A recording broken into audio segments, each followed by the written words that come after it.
ఓం నమో వెంకటేశాయ. అందరికీ నమస్కారము. ఈరోజే పరమ పవిత్రమైనటువంటి తొలి ఏకాదశి. దీన్నే శయన ఏకాదశి అని కూడా పిలుస్తారు. మహావిష్ణువుకి ఎంతో ఇష్టమైనటువంటి ఈ ఏకాదశి రోజు శ్రీ మహావిష్ణువుకి వాహనమైనటువంటి గరుత్మంతుడి కథ అంటే గరుడోత్పత్తి కథను ఎవరైతే చదువుతారో వింటారో వాళ్ళందరికీ కూడా శ్రీమన్నారాయణుడి పరిపూర్ణమైనటువంటి అనుగ్రహం కలుగుతుంది అని మనకు పురాణంలో చెప్పి ఉన్నారు. ఎందుకంటే మహావిష్ణువుకి గరుత్మంతుడు ఎలా వాహనంగా మారాడు, ఆ గరుత్మంతుడు మహావిష్ణువుకి వాహనంగా మారినటువంటి రోజే ఈ యొక్క ఆషాఢ శుక్ల ఏకాదశి అన్నమాట. శ్రీ మహావిష్ణువుకి ప్రీతిపాత్రుడు మహాభక్తుడు అయినటువంటి గరుడాళ్వారి కథను క్లుప్తంగా తెలుసుకుందాం. పూర్వం కృతయుగంలో కశ్యప ప్రజాపతి అనే ఒక మహనీయుడు ఉండేటువంటి వాడు. ఆయనకు ఎంతో మంది భార్యలున్నారు. వాళ్లలో ప్రముఖులు వినుత, కద్రువ. వీళ్ళిద్దరూ కూడా అక్క చెల్లెళ్ళు కశ్యప ప్రజాపతిని వరించారు. ఒకరోజు కశ్యప ప్రజాపతి కూర్చొని తపస్సు చేసుకుంటూ ఉంటే వినుత, కద్రువ ఇద్దరూ కూడా వచ్చి కశ్యప ప్రజాపతికి పూజ చేసి నమస్కరించారు. అప్పుడు ఆయన కళ్ళు తెరిచి, భార్యలారా, మీకు ఏం వరం కావాలో అడగండి అంటే, స్వామి, మీ వల్ల మేము సంతానం పొందాలనుకుంటున్నాం. సరే, మీకు ఎటువంటి సంతానం కావాలో కోరుకోండి అంటే పెద్ద భార్య అయినటువంటి కద్రువ అడుగుతుంది, స్వామి, ప్రపంచంలో భయంకరమైనటువంటి శక్తి సామర్థ్యములు కలిగినటువంటి వాళ్ళు, దీర్ఘ శరీరము కలిగినటువంటి వాళ్ళు, భయంకర స్వరూపం కలిగినటువంటి వాళ్ళు 1000 మంది సంతానాన్ని నాకు ప్రసాదించండి అంటే తదాస్తు అన్నాడు. ఆ తరువాత వినుత వైపు తిరిగి, దేవి, నీకు ఎటువంటి సంతానం కావాలో కోరుకో అంటే వినుత బాగా ఆలోచించి, స్వామి, అక్క కద్రువ బిడ్డలు 1000 మందికి ఎంత శక్తి ఉంటుందో ఆ 1000 మందికి ఉన్నటువంటి శక్తి కంటే 1,000,000 రెట్లు శక్తి ఉన్నటువంటి వాళ్ళు, భయంకరమైనటువంటి అగ్ని తేజస్సు కలిగినటువంటి వాళ్ళు, ప్రపంచాన్ని జయించగలిగినటువంటి వీరాది వీరులు, దైవాంశ సంభూతులైన 2 కొడుకుల్ని నాకు ప్రసాదించండి అంటే తదాస్తు అన్నాడు. వెంటనే కశ్యప ప్రజాపతి వరప్రభావం చేత కద్రువ 1000 గుడ్లను పెట్టింది. ఆ 1000 గుడ్లలో నుండి పుట్టినటువంటి వాళ్లే అనంతుడు, వాసుకి, తక్షకుడు, కర్కోటకుడు, ధార్తరాష్ట్రుడు, శంఖపాలుడు, ఇటువంటి 1000 జాతుల సర్పాలు జన్మించారన్నమాట. అంటే ఇప్పుడు ప్రపంచంలో ఉన్నటువంటి సర్పాలన్నీ కూడా కద్రువ యొక్క సంతానమే. వినుత 2 గుడ్లు పెట్టింది. ఎంతకాలమైనా కూడా ఆ గుడ్డులో నుండి బిడ్డ బయటికి రావడం లేదు. ఒకరోజు వినుత ఆలోచన చేస్తుంది, మా అక్క 1000 గుడ్లను పెట్టింది, 1000 గుడ్లలో నుండి పాములు బయటికి వచ్చి ముద్దు ఆడుకుంటూ ఉన్నాయి, కానీ నేను పెట్టినటువంటి గుడ్లలో నుండి ఎవరూ బయటికే రాలేదని చెప్పి ఒక గుడ్డును పగలగొట్టింది. పగలగొట్టే లోపల భయంకరమైన అగ్ని తేజస్సుతో ఒక మహానుభావుడు బయటికి వచ్చాడు. ఆయనే అనూరుడు. ఆ మహనీయుడికి అర్ధదేహం మాత్రమే ఉంది. అంటే తల, చేతులు, కడుపు, నడుము వరకు శరీరం ఉంది, నడుము నుండి కిందకు శరీరం లేదు. వినుత ఆవేశపడి గుడ్డు పగలగొట్టింది. అప్పుడు అనూరుడు తల్లికి శాపం పెడతాడన్నమాట. అమ్మా, ఇంకొంతకాలం ఆగి ఉంటే ప్రపంచాన్ని జయించేటువంటి వీరాది వీరుణ్ణి నీ గర్భంలో పుట్టేవాణ్ణి, కానీ నువ్వు నీ సవతికి సంతానం కలిగారని ఈర్ష్యతో గుడ్డును పగలగొట్టావు కాబట్టి ఇదిగో నీకు శాపం ఇస్తున్నాను, నీవు నీ సవతికి 500 సంవత్సరాలు దాసిగా ఉంటావు అని శాపం పెట్టాడు. అప్పుడు ఆవిడ చాలా బాధపడితే, ఏమీ బాధపడద్దమ్మా, నా శాపానికి తిరుగులేదు, కానీ 2వ గుడ్డును మాత్రం పగలగొట్టవద్దు. ఆ గుడ్డులో అరివీర భయంకరుడు, ప్రచండ తేజోవంతుడు జన్మిస్తాడు, అతని వల్ల నీ దాస్యము విముక్తి కలుగుతుంది అని పైకి ఎగిరాడు. ఎక్కడికి వెళుతున్నావు నాయన అంటే, నేను సూర్యదేవుడికి రథసారథిగా ఉంటానని తల్లికి నమస్కారం చేసి ఆకాశంలోకి ఎగిరాడు. సూర్యదేవుడికి ఒక రథం ఉంది. ఆ రథానికి 7 గుర్రాలు, ఒకే ఒక చక్రం ఉంటుంది. ఆ రథం మీద కూర్చొని సూర్యనారాయణమూర్తికి రథసారథిగా మారిపోయాడు ఈ అనూరుడు. ఆ తర్వాత కొంతకాలానికి వినుత, కద్రువ ఇద్దరూ కూడా కశ్యప ప్రజాపతికి నమస్కారం చేసి, స్వామి, మేము స్నానం చేసుకుని వస్తామని సముద్ర తీరానికి వచ్చారు. అక్కడ దేవేంద్రుని యొక్క ఉచ్ఛాస్వము అంటే తెల్లని గుర్రము సాయంకాలం వేళలో అక్కడ పచ్చికను తింటూ ఉంది. వినుత చెబుతోంది, అక్క ఆ గుర్రం చూడు ఎంత తెల్లగా ఉందో, ఎంత అద్భుతంగా ఉందో అంటే కద్రువ చూసింది. నిజంగానే తెల్లగానే ఉంది. కానీ కద్రువకు కాస్త ఈర్ష్యాద్వేషం. ఎందుకంటే నేను 1000 మంది సంతానాన్ని అడిగితే నా సంతానం కంటే బలవంతులైన 2 సంతానాన్ని కోరింది. ఎలాగైనా దీన్ని పతనం చేయాలని కద్రువ కాస్త కపట బుద్ధితో, వినుత గుర్రమంతా తెల్లగానే ఉంది కానీ తోక మాత్రం నల్లగా ఉంది చూడు అంటే వినుత చూసింది, లేదక్క తోక కూడా తెల్లగానే ఉంది. లేదు లేదు తోక నల్లగా ఉంది. లేదక్క తెల్లగా ఉంది. లేదు నల్లగా ఉంది. ఇద్దరికీ వాదోపవాదాలు పెరిగిపోయాయి. అప్పుడు నీ పంద్యమేమి అనింది వినుత.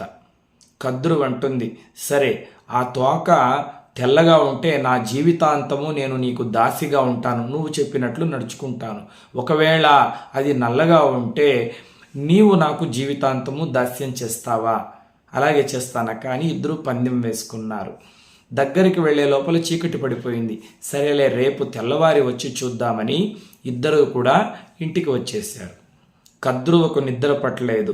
ఎందుకంటే ఆ గుర్రం తోక తెల్లగానే ఉంది. రేపు ఉదయాన్నే వెళ్ళి చూస్తే అది తెల్లగా ఉంటుంది. నేను జీవితాంతము ఈ వినుతకు దాస్యం చేయాలని తన బిడ్డల్ని పిలిచి సర్పాలను, నాయన్లారా ఆ సముద్ర తీరంలో ఒక తెల్లని గుర్రం ఉంది, దాని తోకకు వెళ్ళి మీరు నల్లగా చుట్టుకోండి అంటే, అవన్నా ఎందుకమ్మా అంటే, నేను మీ పిన్ని ఇలా పందెం వేసుకున్నాము, ఒకవేళ నేను ఓడిపోతే మీ పిన్నికి జీవితాంతము దాస్యం చేయాలి, కాబట్టి మీ పిన్నికి దాస్యం చేయడం నాకు ఇష్టం లేదు అంటే ఆ సర్పాలంటాయమ్మా ఇది మోసము, కాబట్టి ఇటువంటి దౌర్భాగ్యపు పని మేము చెయ్యము అంటే కద్రువ కోపం వచ్చి, ఇచ్చి నా కడుపులో పుట్టినటువంటి పాములు మీరు నాకే ఎదురు చెప్తారా? రాబోయేటువంటి కాలంలో జనమేజయుడు అనే ఒక మహారాజు సర్పయాగం చేస్తాడు, ఆ అగ్గిలో పడి మీరందరూ చస్తారు అని శాపం పెడుతుంది. ఆ తర్వాత తక్షకుడు, కర్కోటకుడు అనే నల్లనాగుపాములు అక్కడికి వస్తే, ఒరేయ్ మీరైనా నేను చెప్పినట్లు చేస్తారా లేదా శాపం పెట్టమంటారా? వద్దమ్మా నువ్వు చెప్పినట్లే చేస్తామని ఈ తక్షకుడు, కర్కోటకుడు మొదలైనటువంటి పాములు కొన్ని వెళ్ళి ఆ గుర్రం తోకకు నల్లగా చుట్టుకున్నాయి. తెల్లవారుతోంది. వినుత, కద్రువ ఇద్దరూ కూడా అక్కడికి వచ్చారు. దూరం నుండి కద్రువ చూపిస్తుంది, దగ్గరకు వెళ్ళేదొద్దు, ఆ గుర్రం పారిపోతుంది, ఇక్కడ నుండి నేను చూడు తోక నల్లగా ఉంది అంటే పాపం అమాయకురాలైనటువంటి వినుత చూస్తుంది, నిజమే తోక నల్లగా ఉంది. అక్క నేనే ఓడిపోయాను, నీకు జీవితాంతము దాస్యం చేస్తాను అని ఒప్పుకునింది. ఇక వెంటనే ఇంటికి వచ్చేశారు. ఆ రోజు నుండి కద్రువ వినుత చేత కాళ్ళు నొక్కించుకోవడము, వీపు తోమమని చెప్పడము, తలకు నూనె రాయమని చెప్పడము, అదేవిధంగా ఇల్లు తుడవమని చెప్పడము, ఇంటి పని మొత్తము చేయమని చెప్పడము, ఈ విధంగా దాస్యము చేయించుకుంటోంది. ఇలా 500 సంవత్సరాలు వినుత కద్రువకు దాసిగా సేవలు చేసి అలసిపోతుంది. ఒకానొక నాడు ఆ వినుత యొక్క రెండో గుడ్డు పట్టని పగిలి ఆ గుడ్డులో నుండి బంగారు రెక్కలతో, అగ్ని వంటి తేజస్సుతో మహానుభావుడైన గరుక్మంతుల వారు జన్మించి ఆకాశంలోకి రివ్వని ఎగిరారు. ఆ గరుక్మంతుడు ఎగిరినటువంటి వేగానికి భూమి 2 అంగుళాలు కిందకు వెళ్ళిపోయిందన్నమాట. ఆ రెక్కలు ఇలా కొడుతూ ఉంటే హిమాలయ పర్వతాలు, మేరు పర్వతాలు ఆ గాలికి ఊగుతూ ఉన్నాయన్నమాట. ప్రపంచమే కంపించిపోతుంది. అటువంటి మహాశక్తివంతుడు జన్మించాడు. పైకెగిరి చూశాడు తన తల్లి ఎవరు అని చెప్పి. వినుత అని అర్థమైంది. వెంటనే వచ్చి తన తల్లికి నమస్కారం చేశాడు. వినుతకు చాలా సంతోషమైంది. ఎందుకంటే పెద్ద కొడుకు అనూరుడు చెప్పాడు కదా, రెండో కొడుకు పుట్టగానే ఆ రెండో కొడుకు నిన్ను దాస్య విముక్తురాల్ని చేస్తాడని. వెంటనే ఆశీర్వాదం చేసింది. ఆ తర్వాత కద్రువ మరీ కుటిల బుద్ధితో వినుత గర్భంలో జన్మించినటువంటి గరుక్మంతుణ్ణి కూడా పిలిచి, ఒరే నాయనా ఇలారా, ఎవరమ్మా నువ్వు? నేను నీకు పెద్దమ్మను, మీ అమ్మ నాకు దాసి, నీవు నా దాసీపుత్రుడవు, నేను చెప్పినట్లు నువ్వు చెయ్యాలి. ఏం చెయ్యాలమ్మా? ఈ పాములంతా కూడా నీ వీపు మీద ఎక్కించుకొని ప్రపంచమంతా కూడా చూపించు, వాటికి సంతోషాన్ని కలిగించు అన్నప్పుడు గరుక్మంతుడు పాపం ఏమీ తెలియదు కదండి. ఈ పాములంతా శరీరం మీద ఎక్కించుకొని ఆయన ప్రపంచం అంతా కూడా తిప్పుతూ ఉన్నాడు. ఆయన మామూలుగా చిన్న చిన్న సొందులు గొంతులు తిప్పడం లేదండి. ఒకసారి ఎగిరాడంటే ఇంద్రలోకాన్ని చూపించుకొని వచ్చేస్తాడు. ఒక కన్ను మూసి కన్ను తీసే లోపల యమలోకాన్ని చూపించుకొని వచ్చేస్తాడు. కన్ను మూసి కన్ను తీసే లోపల 1,000,000 యోజనముల దూరం ఎగిరేటువంటి శక్తి కలిగినటువంటి మహానుభావుడు ఆ గరుత్మంతుడు అన్నమాట. అన్ని లోకాల్ని కూడా ఈ పాములకి చూపిస్తూ ఉన్నాడు. కొంతకాలం అయింది. ఒకరోజు గరుత్మంతుడు ఆ సర్పములను అడుగుతాడన్నమాట. ఈరోజు మనం దక్షిణ దిక్కుకు వెళదామా? యమలోకం మేము చూసేసాము. పోనీ పడమర దిక్కుకు వెళదామా? వరుణలోకం మేము చూసేసాము. ఉత్తర దిక్కుకు కుబేరలోకము చూసేసాము. అన్నీ చూసేసాము. సూర్యమండలం చూడాలని ఆశగా ఉంది, సూర్యమండలం చూపించు అన్నారు. గరుత్మంతుడు అన్నాడు, వద్దు, ఆ కిరణాలకు మీరు తట్టుకోలేరు అంటే మేము తట్టుకోగలము, మేము చెప్పింది నువ్వు చెయ్యాలి, నీవు దాసీపుత్రుడవు పద అన్నప్పుడు ఇక ఆయనదేముందండి అభ్యంతరము. గరుత్మంతుడు ఒక్కసారిగా సూర్యమండలం వైపు ఎగిరాడు. ఆ సూర్య కిరణాలు పడి ఈ పాములన్నీ కూడా మాడిపోయి పైన నుండి కిందకు ఠామ్మని పడి ప్రాణాలు విడిచేటువంటి పరిస్థితిలో ఉన్నాయి. ఈ విషయం తెలుసుకున్నటువంటి కద్రువ వచ్చి గరుత్మంతుడిని తిడుతుంది. ఓరి దౌర్భాగ్యుడా, నా బిడ్డలనంతా చంపేయాలని కంకణం కట్టుకున్నావా అంటే గరుత్మంతుడు అన్నాడు, పెద్దమ్మ లేదు, నాదేమీ తప్పు లేదు, నేను వద్దు అని చెబుతుంటే వాళ్ళే సూర్యమండలం వైపు తీసుకుని వెళ్ళమన్నారు. వాళ్ళు తీసుకొని వెళ్ళమంటే నువ్వెలా తీసుకుని వెళతావు అని కద్రువ దేవేంద్రుణ్ణి ప్రార్థన చేసి, నా బిడ్డలను బ్రతికించు మహానుభావా, ఓ దేవతలకు రాజా అని ప్రార్థించగానే ఆ సర్పాలన్నీ కూడా బతికాయి. మళ్ళీ ఆ సర్పాలని భుజాల మీద ఎక్కించుకొని సూర్యమండలం వైపు మాత్రం తీసుకొని వెళ్ళవద్దు, మిగిలిన ప్రపంచాన్ని అంతా చూపించు అంటే ఆ గరుత్మంతుడు మళ్ళీ ఈ పాముల్ని భుజాల మీద ఎక్కించుకొని తిప్పుతూ ఉన్నాడు. ఆయనకు ఒక ఆలోచన వచ్చింది, నేను ఇంత బలవంతుడను, ఏ లోకానికైనా కనురెప్పపాటులో ఎగిరి వెళ్ళగలను, ప్రపంచాన్నే కావాలంటే పైకెత్తగలను, ఇంత శక్తి కలిగిన నేను ఈ పాములకు దాస్యం చెయ్యాలా అని వెంటనే వచ్చి వాళ్ళ తల్లి వినుతను అడిగాడు, అమ్మా, మనం ఎందుకు ఈ కద్రువుకు దాస్యం చేయాలి? పెద్దమ్మకు నువ్వెందుకు పని మనిషిగా సేవలు చేస్తూ ఉన్నావంటే, నాయన, పూర్వం ఒకసారి మేము స్నానానికి వెళ్ళినప్పుడు ఒక గుర్రాన్ని చూసాము, గుర్రం తెల్లగా ఉంది అని నేను చెప్తే మీ పెద్దమ్మ లేదు లేదు తోక నల్లగా ఉంది అని చెప్పింది. మేమిద్దరము పందెం వేసుకున్నాము, ఎవరైతే పందెంలో ఓడిపోతారో వాళ్ళు జీవితాంతము దాస్యం చెయ్యాలని, అందుకోసమే మీ పెద్దమ్మకు నేను దాస్యం చేస్తున్నాను నాయన అంటే గరుత్మంతుడు చాలా బాధపడి వచ్చి ఈ కద్రువను ఆ పాములను అడుగుతాడన్నమాట. మా తల్లిని దాస్య విముక్తురాల్ని చెయ్యాలి అంటే ఇక మీద మా అమ్మ కానీ నేను కానీ మీకు దాస్యం చేయకుండా మేము స్వతంత్రంగా స్వేచ్ఛగా తిరగాలంటే మీకేం సహాయం చేయాలి, మీకు ఏం ఉపకారం చేయాలి చెప్పండి అంటే అప్పుడు కద్రువ ఆలోచన చేసింది. దీనివల్ల ఎప్పటికైనా నాకు నా బిడ్డలకు ఏదైనా ప్రమాదం జరగవచ్చని ఆలోచించి, చూడు నాయన, నిన్ను మీ తల్లిని దాస్య విముక్తులను చేస్తాం, కానీ నీవు మాకు ఒక వస్తువు తెచ్చి ఇవ్వాలి. ఏమిటా వస్తువు అన్నాడు గరుత్మంతుడు. ఇంద్రలోకంలో అగ్ని మధ్యలో అమృతం ఉంటుంది, ఆ అమృతాన్ని తెచ్చిస్తే మీ తల్లిని నిన్ను దాస్య విముక్తుల్ని చేస్తాం. ఓ ఇంతేనా, చిటికలో తెచ్చేస్తానని గరుత్మంతుడు ఒక్కసారిగా ఇంద్రలోకానికి ఎగిరాడన్నమాట. ఆయన ఎగురుతూ ఉంటే దేవలోకాలన్నీ కూడా కంపించిపోతున్నాయి. కశ్యప ప్రజాపతి కొడుకు కదండి, మహానుభావుడు ఆయన. ఇంద్రలోకానికి వెళ్ళి అమృతాన్ని తీసుకొని నేరుగా వస్తూ ఉంటే దేవేంద్రుడు వచ్చి చెప్తాడు, నాయనా ఆగు, ఎవరు మీరు? నేను 3,000,000 దేవతలకు రాజును, ఇంద్రుడను, నీకు సహోదరుడును, నమస్కారం. ఎక్కడికి తీసుకువెళుతున్నావు అమృతం? నా తల్లిని దాస్యముక్తురాలిని చేయడానికి. మా పెద్దమ్మ అడిగింది, ఆవిడకి ఇవ్వడానికి అమృతం తీసుకుని వెళుతున్నానంటే దేవేంద్రుడు అన్నాడు, అసలే మీ పెద్దమ్మ దుర్మార్గురాలు.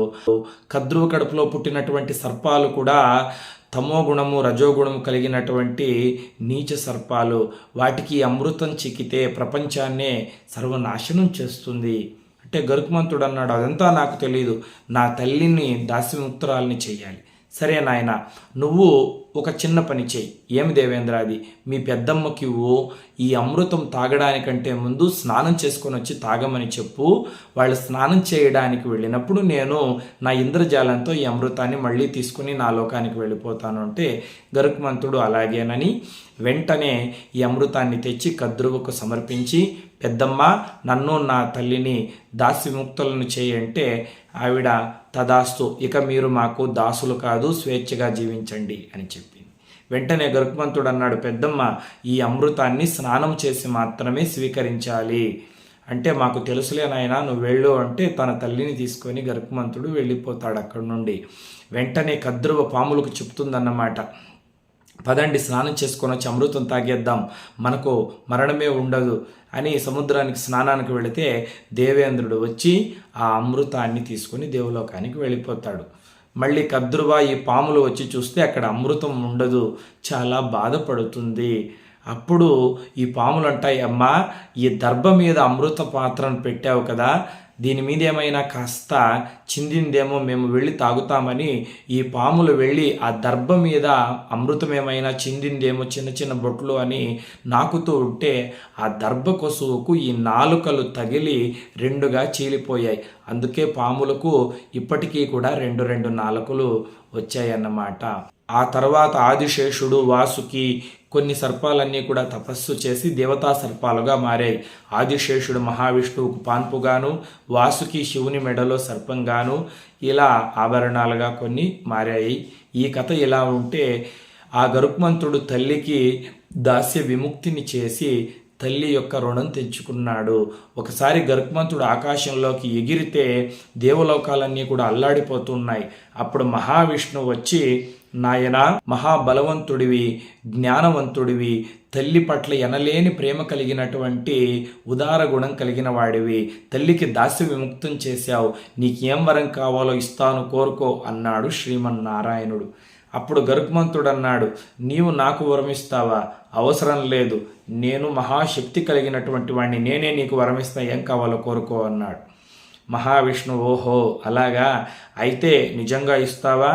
గరుత్మంతుడు అన్నాడు, నిజంగా ఇస్తాను, నీ తల్లి పాదాలు సాక్షిగా నేను అడిగినటువంటి వరాన్ని ఇస్తావా అంటే గరుత్మంతుడు అన్నాడు, మాట తప్పను, కశ్యప ప్రజాపతి కొడుకుని, నా తల్లి పాదాలు సాక్షిగా ప్రమాణం చేసి చెప్తున్నాను, మీరు అడిగినటువంటి వరం ఇస్తాను కోరుకోండి అంటే అప్పుడు మహావిష్ణువు అన్నాడు, సరే జీవితాంతము కూడా నీవు నాకు వాహనంగా ఉండాలి, నేను ఎక్కడికి వెళ్ళాలంటే అక్కడకు నీవు నన్ను తీసుకొని వెళ్ళాలి, నీకు ఎంత బలమున్నా కూడా నా మాట లేకుండా నువ్వు ఏ పని చెయ్యకూడదు, ఇదే నువ్వు నాకు ఇవ్వవలసిన వరము అంటే మహావిష్ణువుకి దాసానుదాసుడై మహాభక్తుడై శ్రీమన్నారాయణుడికి వాహనంగా మారిపోయాడు. ఆ వాహనంగా మారినటువంటి రోజే ఈ ఆషాఢ శుక్ల ఏకాదశి అన్నమాట. అతల వితల సుతల తలాతల రసాతల మహాతల పాతాళ భూలోక బోరలోక మహర్లోక సువర్లోక జనకలోక తపోలోక సత్యలోకాది 14 లోకాలని కడుపులో పెట్టుకున్నటువంటి శ్రీమన్నారాయణుణ్ణే మోస్తూ ప్రతి ఒక్క విష్ణు దేవాలయంలోనూ కూడా భక్తుల చేత పూజలు అందుకుంటూ ఉన్నాడు ఆ మహానుభావుడైనటువంటి గరుడాళ్వార్. కాబట్టి ఈరోజు మనం గరుడోత్పత్తి వినుత కద్రువుల కథను చెప్పుకున్నాం కదా. ఈ కథను ఎవరైతే ఈరోజు శ్రద్ధాభక్తులతో వింటారో వాళ్లకు సర్పదోషాలు తొలగిపోతాయి, లక్ష్మీనారాయణుల యొక్క సంపూర్ణ అనుగ్రహం కలుగుతుందని పురాణంలో చెప్పి ఉన్నారు. కాబట్టి మనందరినీ కూడా లక్ష్మీనారాయణులు ఆయుర ఆరోగ్యాల్ని ప్రసాదించి చల్లగా రక్షించి కాపాడాలని మనస్ఫూర్తిగా కోరుకుంటూ లోకా సమస్తా సుఖినో భవంతు. స్వస్తి.